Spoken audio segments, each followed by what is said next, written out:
Very good afternoon. Welcome to the RANsquawk mid-session update for Thursday, the 20th of January.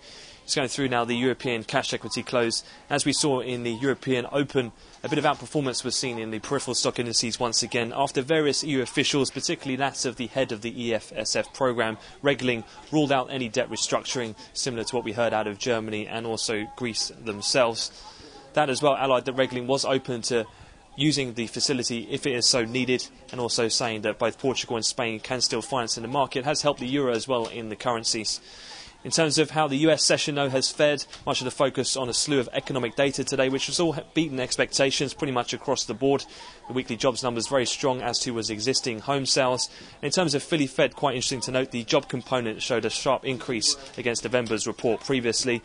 Also, prices paid, though, did show a very sharp increase. Quite interesting to note that inflation is still a persistent factor in the Chinese economy, as well as much better Chinese GDP print overnight. That has elsewhere continued to pressure WTI crude futures, which in the March contract has traded down almost $3 today.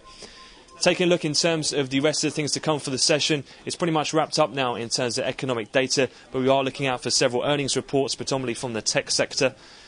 Ones of highlights will be Google in particular. Their numbers are due after the closing bell, and their numbers pre-market for Morgan Stanley, they are seeing some outperformance today. They're up around 1.4% at last check. So that concludes the afternoon update. We'll have another update at the close on the New York Stock Exchange. So for the time being, have yourself a great trading day.